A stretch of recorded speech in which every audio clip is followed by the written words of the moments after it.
Madame, Monsieur, bonjour. Vous suivez le 12h30 de RTI2. Au sommaire ce dimanche, les habitants de la commune d'Adjamé toujours en état de choc après le suicide d'un septuagénaire. L'homme se serait jeté du 3e étage d'un immeuble, laissant les riverains consternés. Loin du pays en Israël, un missile tiré depuis le Yémen a visé un aéroport de Tel Aviv ce dimanche, provoquant une interruption du trafic aérien. Merci de suivre l'information sur la chaîne proche des populations. Dans la commune d'Adjamé, dans le quartier des 220 logements, l'émotion est palpable après le suicide tragique ce samedi d'un homme de 63 ans. Selon des témoins, il se serait jeté du 3e étage d'un immeuble avant de s'écraser au sol. Sur les lieux, les riverains et certains parents sont sous le choc de cet événement tragique. Le défunt serait originaire du quartier d'Okui dans la commune d'Abobo. Assitandiara, Sidiki Ouattara et Richavao. Ce samedi matin, les habitants de la tour Siroko d'Adjamé 220 logements sont frappés par un drame. Dieudonné Gounabou, âgé de 63 ans, se serait jeté du 5e étage de cet immeuble. Selon les témoins, il avait été diagnostiqué hypertendu après des examens médicaux, une nouvelle qu'il n'a pas supportée. Sa famille est encore sous le choc. Comme tout autre hypertendu, il faut suivre un traitement en permanence. C'est ce qu'il n'a pas accepté. C'est une vie de contraintes et que même il faut acheter les médicaments et que c'est cher. Et donc vraiment, la vie n'a plus de valeur pour lui. On a essayé avec tout le monde. On ne l'a pas convaincu. Et ce matin, moi je suis à la maison, un de nos frères m'appelle pour dire qu'il est tombé. Marié et père de 4 enfants, Dieudonné Gounabou était couturier de profession. Son employé et ses voisins avec qui il a échangé ce matin, juste avant sa mort, sont abattus. On est bouleversé.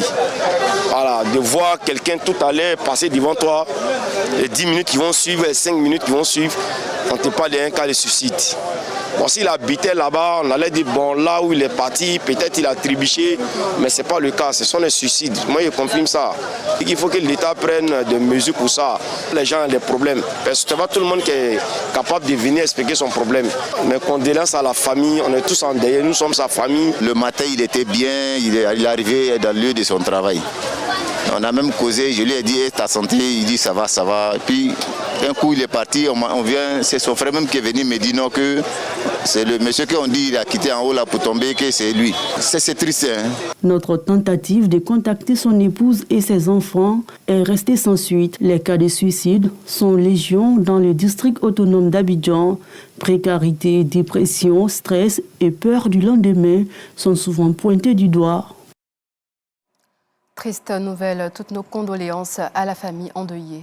Ce samedi 3 mai, le monde a célébré la Journée mondiale de la liberté de la presse, un moment pour saluer le travail des journalistes qui, chaque jour, informent, enquêtent, alertent, parfois même au péril de leur vie. Coup de projecteur sur les enjeux de cette journée avec Abdoulaziz Daramé et Sidiki Ouattara. Il couvre les conflits, dénonce les injustices, donne la parole aux sans-voix. Les journalistes sont les sentinelles de la démocratie. Pourtant, l'exercice de ce métier est semé d'embûches. Je vois que la liberté n'est pas encore totale pour la presse. Parce que la presse ne peut pas dire tout. Souvent on dit qu'il y a certaines chaînes qui disent la vérité, il faut aller sur certaines chaînes. Pour moi, la presse n'est pas libre. On a l'impression qu'on leur dit ce qu'il faut dire. On a l'impression qu'ils ne vont pas sur les lieux pour constater, nous dire les choses. Et vraiment, c'est vraiment difficile. En Côte d'Ivoire, selon le secrétaire général adjoint du Conseil exécutif de l'Union nationale des journalistes de Côte d'Ivoire, le véritable défi se situe désormais ailleurs, les conditions de vie et de travail des journalistes. Les médias sont libres, on peut le dire sans se tromper. Le problème n'est plus à ce niveau. Parce qu'aujourd'hui, les journalistes ont besoin beaucoup plus d'épanouissement. Ce à quoi les journalistes sont confrontés aujourd'hui, c'est les conditions de travail, la vie même du journaliste. Et vous avez écouté le porte-parole de l'intersyndicale. Les journalistes ne sont pas payés. Les journalistes vivent mal. Ce 3 mai est l'occasion de rappeler que sans presse libre, il n'y a pas de société libre. Une lucarne pour tirer l'attention sur quelques réalités et défis des journalistes. De la même manière que l'État garantit la liberté de la presse à travers les instruments juridiques en place, il est demandé aux journalistes de faire preuve de responsabilité. Il leur faut demeurer des professionnels jusqu'au bout, garantir le droit aussi du public à accéder à une information vraie, à une information juste. Les journalistes, parce qu'ils sont des privilégiés, parce qu'ils ont une plume, parce qu'ils ont un micro, ils doivent faire preuve donc de professionnalisme pour éviter les dérives en tout genre, la désinformation, l'infox, l'intox et tout ce qui suit. Selon Reporters sans frontières, près de 600 journalistes sont actuellement emprisonnés à travers le monde. La Côte d'Ivoire, quant à elle, recule dans le classement mondial de la liberté de la presse, passant de la 53e à la 64e place sur 180 pays. Elle perd 11 places. Un nouveau joyau vient enrichir l'offre touristique de la ville de Bouaké. Il s'agit de Moyekro, un cadre féerique dédié à la détente et aux loisirs, aménagé par le couple Nguessan. Objectif, offrir aux Ivoiriens et aux visiteurs un espace paisible, propice à l'évasion, loin des agitations de la ville. C'est l'escale à 225 de la semaine proposée par Assitan Diarra. Situé à quelques kilomètres de la ville de Bouaké, Moyekro est un site écotouristique qui attire aussi bien les touristes que les habitants en quête de détente. Ce jour, familles, groupes d'amis et visiteurs individuels affluent pour vivre des moments mémorables dans un cadre naturel et enchanteur. Une fois sur place, ils ont accès à une large gamme d'activités et de loisirs adaptés à tous les âges. Le choix de cette famille s'est porté sur le Lido. On est en famille, on vient se distraire un peu. Il y a le Ludo, il y a Awalé, il y a beaucoup de jeux, mais moi je préfère ça. Puis on joue à la marelle aussi, comme au beau vieux temps, quoi. À quelques pas de là s'étend la majestueuse plage Baoulé. Un espace convoité pour sa beauté et sa tranquillité. Les visiteurs s'adonnent à des baignades en canot, en bateau, en pédale à pédale ou à la balançoire sur l'eau, dans un décor naturel. Venue du district autonome d'Abidjan, Raïssa ne cache pas son émerveillement face à ce cadre unique de loisirs. Abidjan, c'est chic aussi, mais là, c'est un nouveau coin. Voilà, c'est plus encore chic. Ça sort de l'ordinaire. Très bien amusé, très bien amusé. En tout cas, pour moi, j'ai adoré le coin. On a joué à tous les jeux, vraiment. Vraiment, on a profité. D'habitude, on fait les balançoires par terre, mais dans l'eau, c'était la toute première fois. Et puis, bon, c'était intéressant, on a aimé. Bouaké n'est pas village, voilà, c'est une très grande ville, il y a tout ce qu'il faut pour se divertir. Donc, on invite tout le monde à venir. On avait de petits bas-fonds. Donc, on a ouvert des bassins ça et là pour que les gens puissent s'amuser, crier, faire tout ce qu'ils veulent. Non loin de la plage, les amateurs des sensations fortes peuvent s'essayer à la tyrolienne, pendant que les plus jeunes profitent d'un espace de jeu spécialement aménagé pour eux.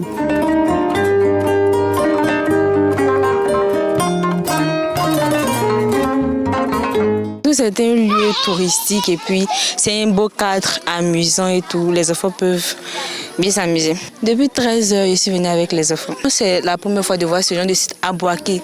Parmi les nombreuses attractions de ce site figurent également les eaux Baoulé, un parc animalier qui abrite porcs, poulets, cailles et d'autres espaces domestiques au grand bonheur des visiteurs.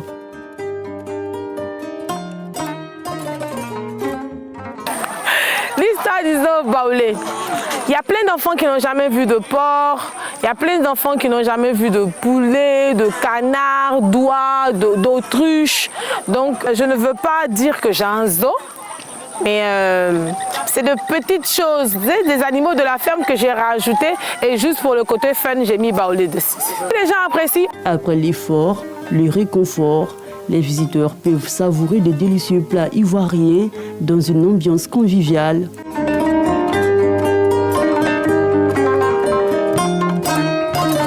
Le cadre est bien reposant, bien animé, tout.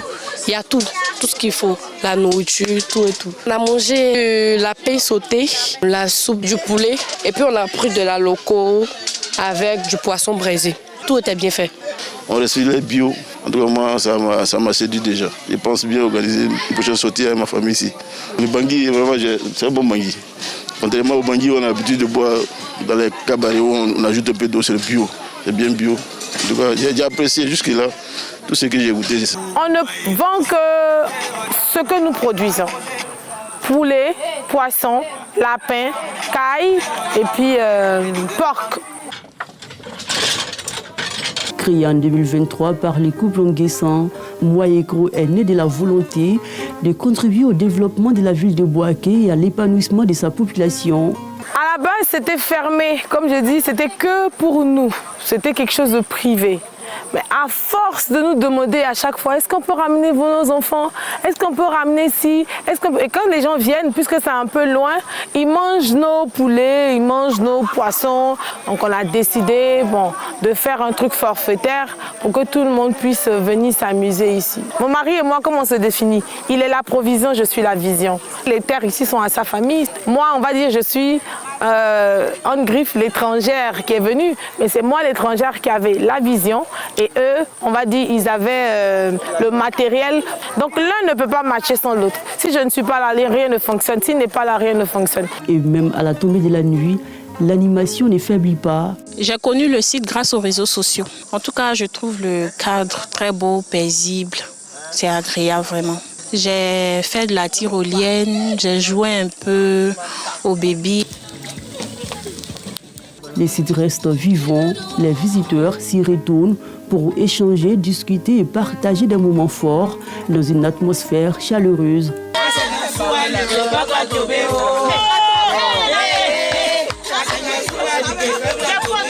On commence à 8h et on est censé fermer à 18h. Mais là, vous voyez, il y a encore du monde. À 19h, même d'autres jusqu'à 21h, 22h, ils sont là. Je suis même tenu souvent de venir leur demander pardon de partir. Dis non, monsieur Nguessan, vous avez créé quelque chose qui nous plaît, on n'a pas envie de partir. Les gens n'ont plus besoin d'aller aux îles Hawaï, aller aux États-Unis, aller en France pour trouver du loisir. Et nous avons notre Assini Baoulé. Selon les responsables, de nombreuses innovations sont en préparation afin d'enrichir davantage l'expérience des visiteurs. Actuellement, il y a 2 résidences disponibles, 2 studios meublés pour que les gens, les familles viennent passer du temps.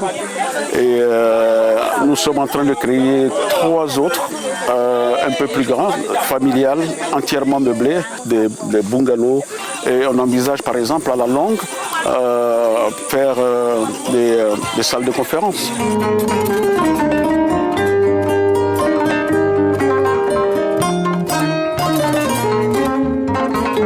Mouaïekro s'inscrit désormais parmi les sites touristiques phares de la région de Bouaké. Elle s'impose aujourd'hui comme une destination de choix, aussi bien pour les Ivoiriens que pour les visiteurs venus de l'étranger.